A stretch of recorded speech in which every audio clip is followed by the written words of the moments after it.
Biroq eshik zamokiyam yo'q. Mana bu letniy dush. Vannaning o'rniga letniy dush qo'yishdi, ko'nmadim. Qilishib bermadi. Mana qo'ygan nimalari.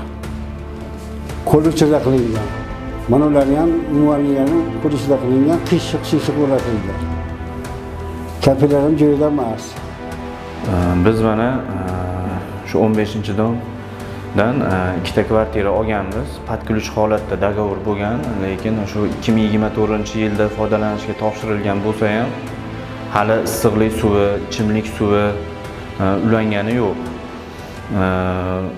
Bu holatda anchadan beri turibdi bu uyimiz. Qilingan ishlarni ham o'zimiz hisobimizdan qildik. Lekin o'sha quruvchi tarafdan ham, boshqa tarafdan ham hech qanaqa bizga yordam bo'lgani yo'q. Issiqlik ulangani yo'q, glavniysi suv ham yo'q. Hozir yashash uchun umuman sharoit yo'q. Bu yerda yashash uchun endi radiator, unitazlar, shu malar ishlari bor hali. O'zimiz misol hammom, tualetlarni ham o'zimiz hisobimizdan qildik. 2024-yil sentyabrda mana shu 15-dom 11-kvartirani shartnoma qilib olganman Patkulchga. Shundan buyon 2 oy, 3 oy deb cho'zilib, mana 26-yilgacha yetib keldik. Uyda ahvoli Patkulch olganmiz, aboylar yirtilib, hamma joylar ko'cha yotibdi. Uyda Patkulch olganman, mana eshiklari hali o'rnatilmagan. Isitish tizimlari yo'q. Oshxona, hammom, tualetlar hali umuman bitmagan. Dokumentda Patkulch holatda olganman. Noldan polniy mana shu holatga kelguncha o'zim yonimdan qildim. Hozir chala qolgan, eshiklari qoldi. Batareya qo'yish kerak, radiator. Qolgan kamchiliklarni qilib berish kerak. Va'da berishyapti, qilib berishmayapti. Dekabrda kelib syomka qilib ketishdi. Yanvarga qilib beramiz deyishdi. Natija bo'lmadi. 1 yildan o'tdi, qizimga uy sotib olganmiz yerda. Naqd pulga, mana hozirgacha bitmaydi uylar. Qizim biznikida turadi, ijara yuradi. Bitta bolasi bor, Iroqda. Qizim biznikida uy yo'qligidan naqd pulga sotib olishgan. Mana shu paytgacha hali ham bitkizib berishgan yo'q. Bizni asli quruvchi Patkulch holatda qilib berish kerak edi.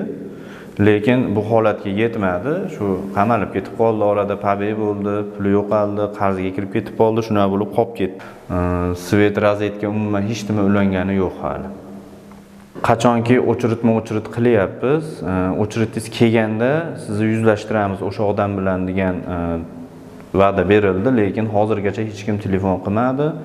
Hech kim bo'yniga olgani yo'q bu narsani. Shu uyni olganimizga mana 3-yil ketyapti.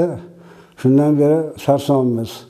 Nima bir oyda tarmoqqa chiqarganni murojaat qilib, murojaat bo'yicha murojaat chiqqandan keyin tarmoqqa viloyat hokimi, prokuror, muttasil tashkilotlar kelib, ko'rib, meni uyimni Patkulch qilib berishni Goks degan tashkilot bo'yniga yuklagan edi.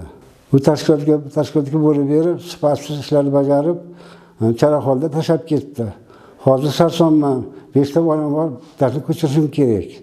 Hozir to'g'risini aytsam, o'zim yosh oilaman, ham bu uyga ipoteka qilib olganman. Bunga kvartiraga ijaraga pul to'layapman, boshqa joyda yana kvartirada turaman, unga ham alohida pul to'layapman. Qiyinchilik juda muammo ko'p bo'lyapti. Uy hali ham bitgan yo'q. Uyimni ichini Patkulch holatida bas, aboyi bilan laminati bo'lgan xolos. Qolgan tualet vani hech qatlari bitmagan. Men ham naqd sanab olganman. Haligacha qilib beraman deyshadi, qilib berishgani yo'q. Men portallargacha chiqdim, viloyat hokimiga, shahar prokuraturasiga bordim, hamma yo'qlarga bordim. Mendan javob keldi, prokuraturada javob keldi.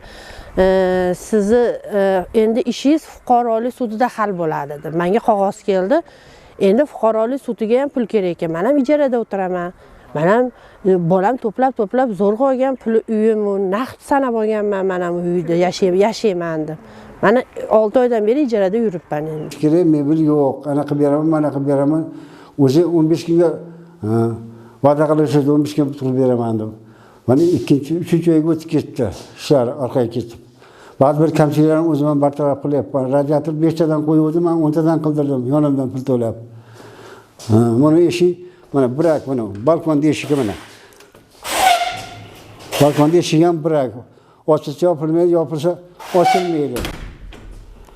Ana bu yerda eshigi yo'q, ana mos kelmadi, ana olib kelaman, mana olib kelaman deb qurishmayapti. Buni eshiklarni ablanishlar, bo'ladi ablanishlari ham qo'yilgan yo'q.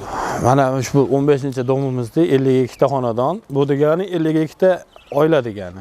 Shu 52 ta oila ham neni umidlarda shu uylardan sotib olishgan. Kimdir naqdga olgan, kimdir ipoteka kredit olgan, yashamagan uyga pul to'layapti. Shu oxiriga yetib berishsa, biz ham mazza qilib yashash istagidamiz xolos, boshqa e'tirozimiz yo'q bizda. Mana shu uyni bitirib berishsa bo'ldi. Viloyat hokimimiz Xayrullo Bozorovga iltimos qilib qolamiz, shu domni bitirib berishlarini. Boshqa hech qanday e'tirozimiz yo'q bizda.